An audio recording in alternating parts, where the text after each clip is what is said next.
예, 다음 소식은 조선일보 신면입니다. 최순실 씨가 어제 법정에서 빨리 사형시켜달라며 울부짖어 재판이 중단됐습니다. 오전부터 계속된 국정농단 재판에서 최 씨는 오후 3시 25분쯤 몸이 안 좋다며 휴식을 요청을 했는데요. 자리에서 일어나려던 최 씨 갑자기 다시 앉더니 아이고 하면서 울음을 터뜨렸고 최 씨는 못 가겠다, 못 참겠어요. 차라리 빨리 사형시키란 말이에요. 이런 얘기를 했습니다. 아무래도 최순실 씨 이 재판 기간, 구속 기간이 오래되니까 심리적으로 굉장히 힘든 부분이 있는 것 같습니다. 네, 심리적으로 힘든 부분이 있을 거예요. 그런데 모든 심리적으로 힘든 그 상황에 있는 사람들이 다 갑자기 정회를 하고 아이고 이렇게 하진 않아요. 바닥에 아예 주저앉았다고 네, 하더라고요. 그 땅을 이렇게 바닥을 발을 동동동 구른 상태에서 책상도 탕 치면서 이렇게 그야말로 대성통곡을 했다 그래요. 아마 심리적으로 어려운 부분들도 있겠지만 지금 현재 사실 최순실 씨는 사형을 원해도 사형은 불가능한 상태잖아요. 최고가 이제 무기징역이니까. 근데 실제 지금 현재 여러 가지 문제들 중에서도 한 가지 문제가 최근에 다시 또 불거지면서 그럼 과연 이 돈의 행방이 어디로 갔을 것인가에 관련된 화살이 또 하나 최순실 씨에게 다시 향하고 있기 때문에 특활비 말씀하시는 거죠? 그렇죠. 특활비와 관련된 부분이 다시금 아마 최순실 씨에게는 압력이 왔던 걸로 생각이 되고요. 그리고 이런 부분에 대해서 모종의 어떤 헐리우드 액션 같은 걸 하는 게 아닌가라는 생각을 좀 하게 되더라고요. 아마 개인적으로는 고령이기도 하고요. 그리고 오랫동안 지금 계속 구속이 연장되고 있기 때문에 심리적으로나 실질적으로는 힘든 건 사실일 겁니다. 이런 상황에서 이제 활로가 있는 것이 아니라 또 한 가지 또 혹이 붙었기 때문에 본인 입장으로서는 이제는 더 이상 갈 곳이 없다라고 판단을 한 게 아닌가 싶어요. 네, 이호선 교수님 말씀이 좀 동의를 할 수 있는 게 최순실 씨가 나가면서 휠체어에 앉아서 이렇게 나가면서 살아서 뭐해라고 하면서 소리를 그렇게 질렀다고 합니다. 그리고 이 최순실 씨의 변호사죠. 이경재 변호사는 이런 말을 했습니다. 최 씨가 국정원 특활비와 관련을 해서 검찰이 체포영장을 청구한다는 등의 얘기가 나와서 스트레스가 크다 이런 얘기도 했고요. 실제로 최순실 씨는 검찰이 이 특활비와 관련해서 이 소환을 통보를 했는데 이거를 불응하기도 했어요. 최순실 씨 입장에서 보면 말이죠. 네. 죽을 마실 거예요. 왜 죽을 마시냐면 이제까지 재판을 엄청 오랫동안 했잖아요. 그렇죠. 그리고 지난번 입시 비리와 관련해서 징역 3년 이미 선고됐죠. 또 이재용 삼성 부회장도 징역형 받아갖고 유죄에서 항소심 진행 중이죠. 그러니까 본인이 앞으로 희망이 없는데 지금 계속 재판 받는 것도 엄청난 재판량 아닙니까? 예. 그런데 거기에다가 또 국정원 특활비가 또 문제가 된 거예요. 그렇죠. 그럼 본인 입장에서 보면 이거 어디가 끝인가 보이지 않는 겁니다. 그러니까 본인 이제 아이고 분하다 하면서 엄청나게 소리도 질러대고 했는데 본인이 아무리 그렇게 해봤자 탈출구가 있는 건 아니죠. 그런데 이번 특활비와 관련해서도 검찰 입장에서는 조사할 수밖에 없어요. 특히 의상비와 관련해서 4,500만 원 정도가 고영태 씨가 받은 그런 내역들이 다 나와 있기 때문에 특활비 그러면 40억 간 것이 어떻게 쓰였는가를 조사하지 않을 수가 없는데 이런 얘기를 했다고 그래요. 일단 검찰에 나오라고 했는데 불응했단 말이에요. 그럼 네. 검찰 입장에서는 또 체포영장, 지난번 특검에서도 마찬가지잖아요. 체포영장 발부해서 데려올 수밖에 없는 상황인데 본인이 아니 그게 국정원 돈이고 대통령 돈이라는 것이 어디 쓰여 있느냐. 네. 근데 그 얘기를 주장했던 걸 보면 이건 법률적으로 굉장히 함축적 의미가 있거든요.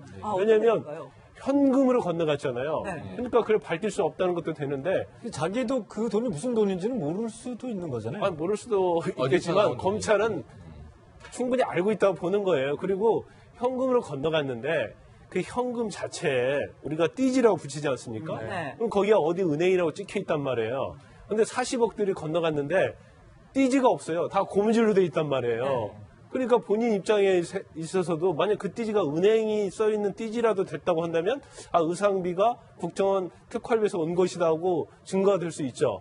그렇지만 고무줄로 돼 있는 돈을 받아서 아마도 전달한 걸 본인이 알고 있기 때문에 이게 검찰 보고 이게 국정원 돈인지 박근혜 전 대통령의 돈인지 당신들 뭘 근거로 이걸 조사를 하려고 하느냐 거기에 대해서 굉장히 이제 불만을 토로하는 거죠. 그런데 최순실 씨가 지금 자기 마음대로 판을 끌고 가고 있는 게 아까 우리 그림 잠깐 보면 최순실 씨가 이제 소환 조사 받으면서 특활비의 존재를 모른다. 이 정말 돈에 꼬리표가 있느냐 이런 이야기를 한 것이 그림으로는 이렇게 검사에게 소환 조사 받는 그림인데 소환은 불응했습니다. 네. 검찰 특활비 조사에는 응하지 않겠다라는 지금 입장인 거고요. 네. 저 얘기를 어디서 했냐면 신동빈 회장과 걸려있는 뇌물 혐의 재판에서 저 얘기를 막 주장을 합니다. 그러니까 재판관이 뭐라고 했냐면 지금 그 이야기는 우리 재판관 상관없는 얘기다. 검찰에서 할 얘기인 거죠. 검찰엔 안 가기로 하고 다른 재판에서 자기의 얘기를 막 특활비 얘기를 쏟아낸 거예요. 그리고 무려 이제 지금 우리가 얘기하고 있는 재판에서는 주저앉아서 나는 희망이 없다. 희망이 없는 건 알겠어요. 송영무 장관의 어법을 제가 차용하면 인간적으로는 참 안쓰럽다. 이게 정신줄 놓을 만도 하다. 그런데 최순실 씨가 이제 와서 허물어지는 게 아니고 초기부터 저 태도는 계속 나왔던 거예요. 헌법재판소에서부터 큰 소리치고 내가 뭘 잘못했느냐, 억울하다. 심지어는 이대 학사비리 누가 다 뻔히 봐도 부정이 명백하고 네. 관련자가 줄줄이 처벌을 받고 있는 상황인데 뭘 잘못했냐고 얘기를 하거든요. 정유라의 이대 입학과 관련해서.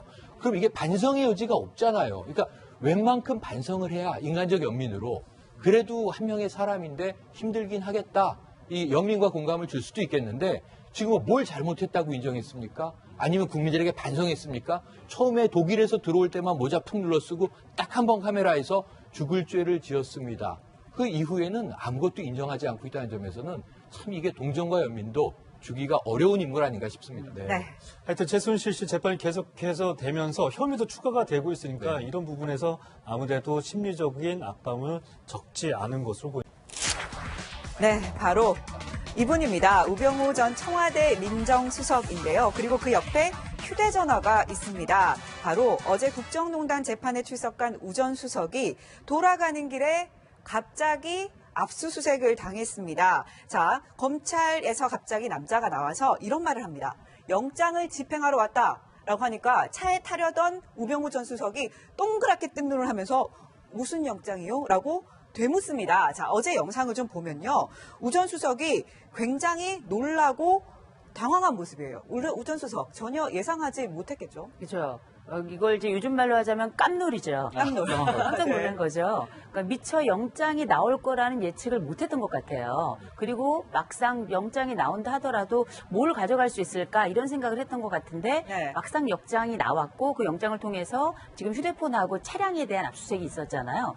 근데 이제 이 차량과 그 휴대폰에 대한 압수수색이 뭐 어떤 결과를 냈을지 간에 이 우병우 그 전 수석 같은 경우에는 이제 보통 사람은 아니잖아요. 법조계에서도 워낙에 아주 빠삭한 사람이고 이 사람이 가지고 있는 여러 예측들이 아마 여러 조사 과정에서 적중했을 가능성이 좀 굉장히 높을 거라고 생각을 하는데 아마 이번 영장 청구는 전혀 예측을 못했던 것 같아요. 그러니까 이 평소에 그렇게 논란 어투를 사용하지 않고 또 논란 표정도 그렇게 사용하지 않는 분인데 논란 어투와 논란 표정을 동시에 보여준 걸 보면 이번의 영장은 이분에게도 굉장히 놀라운 일이었고 깜짝 놀랄 이를테면 허를 찔린 사건이 아니었나 싶어요. 그런데 여기서 이제 좀 궁금한 게 사실상 우병우 전 수석 검찰 출신이고 이 굉장히 능력을 인정받던 검사였고 사실 검찰 내부에서 그동안 우 전 수석에 대한 수사 잘 미진한 거 아니냐 이런 외부의 시선들도 굉장히 많았거든요.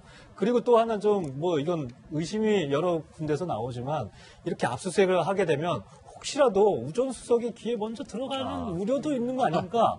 이걸 이제 검찰 내부에서 좀 걱정을 해서 이렇게 갑자기 그것도 법원, 국정농단 재판이 끝나자마자 기다렸다는 듯이 차에 타는 우 전 수석을 붙잡아서 압수수색하고 휴대전화를 압수하고 이거 어떻게 봐요? 원래 이런 경우도 있나요? 아니 없죠. 없어요? 그러니까 방금 우리 앵커께서 말씀하신 것처럼 이제 그럴 가능성이 있죠. 압수수색은요 기습적으로 하는 거예요. 네. 근데 정보가 나가버리면 다 빼돌리겠죠. 그래서 정보의 어떤 기밀을 유지하는 게 제일 중요하거든요. 그런데 이제 우병우 전 수석 같은 경우는 이제 검찰 출신이고 검찰 내에 우병우 라인이 아직도 있다 이제 그런 얘기가 나온 거기 때문에 네. 검찰에서 아마 기습적으로 아무도 모르게 이렇게 할 수도 있고요. 그다음에 두 번째는 아마 우병우 전 수석도 20년 이상의 법조 경력이 있고 베테랑 검사로 알려져 있잖아요. 이건 상상도 못했을 거예요. 그리고 그러니까요. 본인이 뭐 특수부 검사도 검사를 오랫동안 했지만 이런 식으로 압수해 본 적은 한 번도 없을 거예요. 본인도. 저도 뭐 한 30년 가까이 법조 경력이 되는데 이렇게 압수한 적은 뭐 한 번도 없었던 것 같아요. 이렇게라는 게 재판 마치고 나가는 사람이 그렇죠. 자꾸 차를 근데 이런 경우는 있어요. 이게 조사하다가 휴대폰 내보세요. 하면서 그러면서 그 자리에서 압수수색하는 경우가 있는데 재판 마치고 승용차를 돌아가는데 거기에서 휴대폰을 압수했는데 더군다나 굉장히 특이한 점은 자동차까지 압수를 했단 말이에요. 타고 가려던 자동차를. 그래서 아마 제가 볼 때는 자동차를 압수한 것은 네. 우리가 뭐 사무실이나 집에다가 증거물을 숨겨놓으면 그건 이게 압수수색 대상이잖아요. 그렇죠. 바로. 일반적으로 사무실과 뭐 집, 주거지 이런 게 되지 않겠어요? 그러니까 그런 물건들을 차에다 가지고 다니는 경우가 많아요. 그러면 설마 차에 대해서는 압수수색 영장이 오는 경우는 거의 없으니까 특히 네. 법을 잘하는 경우에 있어서는 특히 뭐 어떤 증거물을 차 트렁크 아니면 트렁크 밑에 있죠. 네네. 그 밑에 아니면 본네트 어느 한쪽에다 숨겨놓는 경우가 많이 있기 때문에 아, 그렇게 숨기는 거예요? 그렇죠. 그러니까 더군다나 우병우 전 수석에서는 그런 걸 너무 잘하기 때문에 검찰의 입장에서는 아마 승용차 안에다가 어느 곳에다가 그 물건을 숨기고 다니지 않나 이제 그런 생각을 했을 가능성이 크다는 거죠. 네. 그런데 아무튼 우병우 전 수석 입장에서도 영장을 집행한다고 하니까 뭐 나름 구속하겠다는 건가 아마 그 정도 생각했을 거예요. 나를 그런데 구속할 수도 있겠구나. 그렇죠. 구속영장이나 근데 압수수색 영장이기 때문에 이거 뭐지 하다가 뭐 황당하게 네. 차 뺏기고 휴대폰을 결국 압수당한 거죠. 우병우 전 수석하면 누가 뭐래도 이 검찰에서 팔짱 끼고 있던 모습, 그다음에 그렇죠. 기자에게 레이저빔. 레이저를 쏘던 모습, 자, 그 모습 다 기억을 하실 텐데 갑자기 정말 뜬금없이 압수수색을 당한 우병우 전 수석 굉장히 찹찹했을 것 같다는 그렇죠. 생각이 듭니다. 자, 정권이 바뀌니까 이렇게 달라졌나 뭐 이런 생각했을 것 같은데요. 우 전 수석 어제 놀랄 일이 또 있습니다. 이 재판 참석 전에 한 여성이 이런 행동을 했는데요. 한번 보시죠.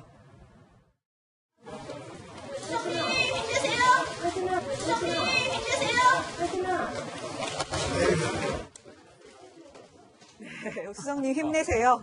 에휴 이런 말 나왔는데 우 전 수석 정말 오랜만에 파이팅 이런 말 들어봤을 것 같아요. 정말 오랜만이죠. 네. 지금 뭐 국민적으로 또 지탄을 받고 있는 상황이고 지금 아까 말씀하셨지만 신광열 판사가 이 석방을 해줬다. 김관희 국방장관, 임관빈 정책실장 모두 다 한 판사거든요. 그러다 보니까 이게 SNS도 난리지만 바로 저 예, 예. 여성분인가요? 네. 송영무 아까 국방장관 말고 송영길 여당 의원이 자 지금 이 판사가 우병우와 같은 지역 출신의 같은 학교에 같은 사법연수원 동기에 친분이 있다 이렇게 의혹을 제기했어요. 근데 지금 아직도 우병우에게 힘이 있는 것인가 이런 궁금증이 남는데 지금 말씀하신 대로 힘이 남아 있는가 봅니다. 응원하는 사람이 아직도 있네요. 그래서 이게 네. 뭐 이름을 부르지는 않았지만 수석님 힘내세요라면 굉장히 명확하게 누구인지를 알고 이제 응원을 하러 와 있었을지도 모르겠어요. 그래서 저런 이야기를 들었는데 그래서 본인에게는 저는 큰 도움은 안 될 것이다 생각이 되지만 네. 심리적인 또 이 지지는 됐을까 싶은 궁금증도 남습니다. 법정에 들어갈 때는 화이팅을 응원을 받았는데 법정에서 이제 재판 나올 받고 때는 나올 때는 수색을 받은 압수수색을 거죠. 네. 당하고 이런 상황이 됐네요 어제상. 예, 다음 소식은 조선일보 신면입니다. 최순실 씨가 어제 법정에서 빨리 사형시켜달라며 울부짖어 재판이 중단됐습니다. 오전부터 계속된 국정농단 재판에서 최 씨는 오후 3시 25분쯤 몸이 안 좋다며 휴식을 요청을 했는데요. 자리에서 일어나려던 최 씨 갑자기 다시 앉더니 아이고 하면서 울음을 터뜨렸고 최 씨는 못 가겠다, 못 참겠어요. 차라리 빨리 사형시키란 말이에요. 이런 얘기를 했습니다. 아무래도 최순실 씨 이 재판 기간, 구속 기간이 오래되니까 심리적으로 굉장히 힘든 부분이 있는 것 같습니다. 이제 심리적으로 힘든 부분이 있을 거예요. 그런데 이제 모든 심리적으로 힘든 그 상황에 있는 사람들이 다 갑자기 정회를 하고 아이고 이렇게 하진 않아요. 특별히 바닥에 아예 주저앉았다고 예. 하더라고요. 그러니까 땅을 이렇게 바닥을 발을 동동동 구른 상태에서 책상도 탕 치면서 이렇게 그야말로 대성통곡을 했다 그래요. 아마 심리적으로 어려운 부분들도 있겠지만 지금 현재 그 사실 최순실 씨는 사형을 원해도 사형은 불가능한 상태잖아요.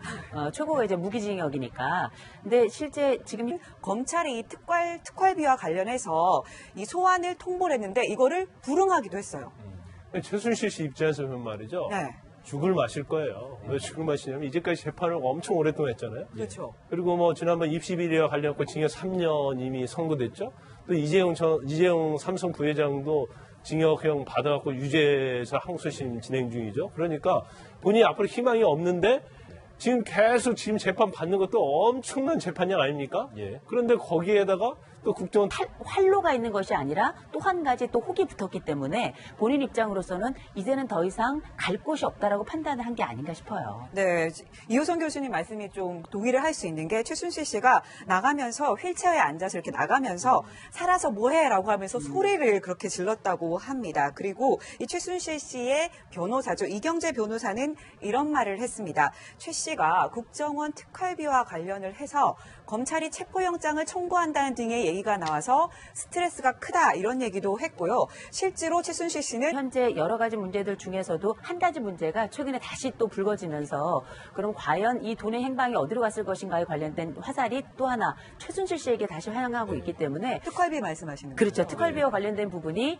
다시금 아마 그 최순실 씨에게는 압력이 왔던 걸로 생각이 되고요. 그리고 이런 부분에 대해서 모종의 어떤 헐리우드 액션 같은 걸 하는 게 아닌가라는 생각을 좀 하게 되더라고요. 아마 개인적으로는 고령이기도 하고요. 그리고 오랫동안 지금 계속 구속이 연장되고 있기 때문에 심리적으로나 실질적으로는 힘든 건 사실일 겁니다. 이런 상황에서 이제